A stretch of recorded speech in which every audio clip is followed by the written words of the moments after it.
생명 탄생 58인 가설 1. 과학은 발전하여 다윈이 진화론을 제창할 때와는 많은 부분에서 발전했다. 당시에는 상상도 하지 못했던 DNA, R9은 물론 미토콘드리아 등이 알려졌으며 우주 탐사선이 목성과 화성을 탐사할 정도이다. 개수나무와 토끼가 있다는 달도 직접 방문하여 달과 지구가 거의 같은 연대에 생성되었다는 것도 밝혀냈다. 그럼에도 불구하고 인간이 모태에서 태어날 때의 상황을 기억할 수 없는 것처럼 생명의 기원은 매우 어려운 문제이며 현대 과학이 아직 해결하지 못한 최대의 과제 중의 하나이다. 많은 사상가들과 과학자들은 생명의 기원에 대해 나름대로의 견해를 피력했다. 아주 작은 생명체들이라면 어미가 없어도 자연의 내재한 힘에 의해 생겨날 수 있다고 믿기도 했다. 뱀장어는 갯벌 속에서, 쥐는 나일강의 진흙탕 속에서 생겨났다고 믿었다. 심지어는 죽은 황소의 뿔을 잘라내면 그 안에서 꿀벌떼가 쏟아져 나온다는 이야기도 있었다. 벼룩은 톱밥에서 부화된 것이라는 이야기도 그와 비슷하다. 스위스의 의사 파라켈수스는 개구리가 하늘에서 떨어졌다고 설명했다. 고대인들은 대지뿐만 아니라 하늘도 생명을 창조할 수 있다고 믿은 것이다.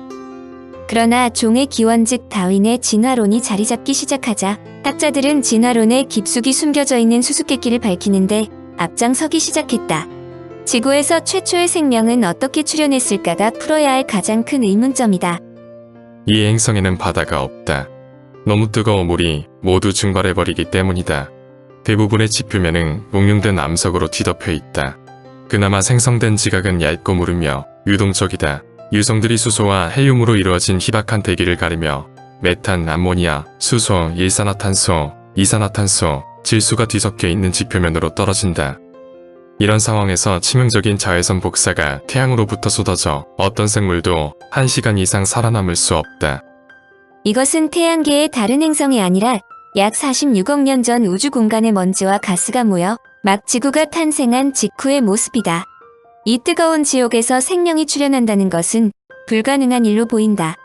그런데 지구의 현재와 같이 수많은 생명체들이 살고 있다. 놀랍게도 지질학적 자료에 의하면 최초의 생명체 흔적은 약 40억 년 전으로 거슬러 올라간다.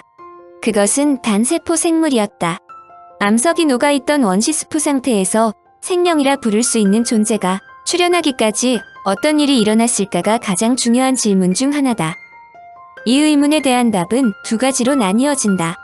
하나는 지구 안에서 열악한 환경이지만 생명체가 태어났다는 것과 둘째는 우주에서 생명체가 전해졌다는 것이다. 문지방 넘기.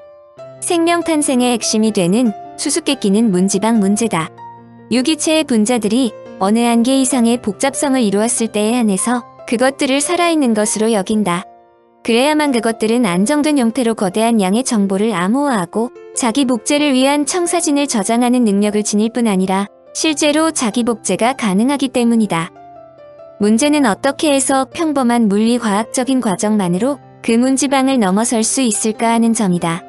지구의 나이를 현재 공인하고 있는 약 45.6억 년으로 간주한다면 지구상의 생명체는 화석의 증거에 의해 최소한 38억 년까지 거슬러 올라간다.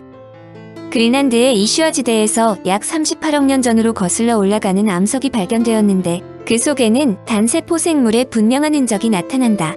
이 암석의 얕고 투명한 조각에서 미세한 세포로 보이는 흔적들이 발견되는데 일부는 세포 분열 중인 것들도 있다. 이를 볼 때 최소한 38억 년 전의 생물이 지구상에 태어났지만 물론 그 전에 원시적인 생명체가 존재했다고 추정한다. 그것은 단세포 중 가장 작은 마이코플라스카 세포는 지름이 약 4000분의 1cm에 지나지 않는다. 지구상에서 가장 단순한 생물체로 알려지는데 마이코플라스마는 아미노산과 핵상을 비롯한 많은 종류의 유기양분을 주위 환경에 의존한다. 그런데 지구에 큰 영향을 미친 시아노박테리아는 단세포이지만 최소한의 기본 구성물질 즉 이산화탄소, 질소, 물 그리고 몇 가지 무기양분으로 번식하며 살아갈 수 있는데 이들의 연대는 최소한 35에서 38억 년이다. 한마디로 마이코플라스마는 이들보다 전에 태어났어야 한다는 내용이다. 대체로 이런 시간은 생명체가 지구가 태양의 탄생 충격에서 벗어나 적절히 식자마자 재빨리 이 지구 안에서 정착했다는 것으로 설명된다. 이것은 생명체를 탄생하는데 어떤 메커니즘이 작용했든 그 메커니즘이 대단히 효과적이었다는 것이다. 즉 지구상에서 어떤 물리과학적인 조건만 주어지면 생명체의 탄생은 거의 필연적이라는 설명이다. 생명체 탄생을 말해주는 시나리오로 1929년 영국의 유명한 과학자 홀데인이 제창한 원시스프 가설이다. 지구가 둥근 형태를 갖춘 후에서 지구의 표면은 거의 6억 년 동안 용융 상태였으며 내부는 핵의 열로 과열되고 외부는 소행성들의 폭격을 맞아 표면을 흐르는 대양의 온도가 끓는 점에 도달했다. 지구 표면이 그야말로 지옥과 같았던 이 기간을 지질학자들은 하데스 시기라고 부른다. 계속되던 소행성들의 폭격이 점차 진정되고 남은 행성들도 궤도에 진입하여 더 이상 지구에 해를 입히지 않게 된 얼마 후 탄소, 질소, 수소, 산소로 구성된 다양한 화합물이 한데 섞여 아미노산을 포함하여 생물의 기본적인 구성 단위가 될 수 있는 물질들을 만들었다는 것이다. 여하튼 오물과 대기 속에서의 화학 반응에 의한 유기적 성분들이 많았던 초기 지구는 광범위한 화학 반응들이 일어날 수 있는 수많은 연못과 호수를 갖고 있었다고 볼 수 있다. 어느 땐가 이들 간의 복잡한 분자가 만들어져 마침내 문지방을 넘어섬과 동시에 생명체 그 자체가 순전히 복잡한 분자들의 자기 조직을 통해 탄생했다는 것이다. 이 시나리오가 어느 정도 타당성 있다는 것을 1953년 밀러 율레이 실험이 보여주었지만 이들 실험이 공격받은 것은 그러한 지구의 숲을 그냥 내버려 두었을 때 수천만 년이 흐른다 해도 단지 화학적인 결합만으로 과연 저절로 생명체가 생겨날 수 있을까 하는 점이다. 이 문제는 일리아 프리고진에 의해 어느 정도 가능성이 있다고 제시되었다. 그는 다음과 같이 설명했다. 지구의 스프가 가만히 죽치고 있는 것이 아니라 열평양을 교란시키는 어떤 외부적인 영향에 의해 이리저리 뒤섞이면서 원시 스프가 좀 더 복잡한 자기 조직 반응을 해나갔다. 외부 영향은 단순히 태양일 수도 있다. 또는 다른 어떤 것인지 아무도 알 수 없지만 이러한 일련의 반응을 통해 생겨난 최종적인 산물은 DNA였을 것이다. 결론적으로 말해 생명체가 생성되기 이전에 모든 필수적인 성분들을 포함하고 있는 어떤 원시스프가 존재했고 그 원시스프가 외부의 영향을 받아 자신을 조직화하고 보강하고 재생해 나가면서 점점 높은 차원의 질서 체계를 갖추어 마침내 생명의 문지방을 넘어설 수 있었다는 것이다. 물론 이와 같은 생명의 기원은 아직 과학적으로 완전하게 해명된 것이 아니다. 이의 어려움은 DNA를 발견하여 노벨상을 받은 프란시스 크릭의 다음 말로서도 알 수 있다. 현재로서는 생명의 탄생이 매우 희귀한 사건이었다거나 또는 거의 확실히 일어날 사건이었다고 결론을 내리는 것은 불가능한 일이다. 있음직하지 않은 어떤 일련의 사건이 일어날 확률의 숫자를 매기는 것조차 불가능한 일이다. 근래 지구의 생명체에 대한 연구는 그야말로 놀라운데 그동안 지구의 생명체가 어디에서 태어났느냐로 많은 학자들이 대립했다. 상당수 학자들이 생명이 지구의 깊은 바다에서 시작했으며 땅으로 옮겨왔다는 것이다. 그러나 애초부터 바다가 아니라 땅에서 시작했다는 가설도 만만치 않다. 호주 뉴사우스 웨일즈 대학의 타라 조킷 박사는 땅에서 생명체가 시작했음을 보여주는 화석을 발견했다고 발표했다.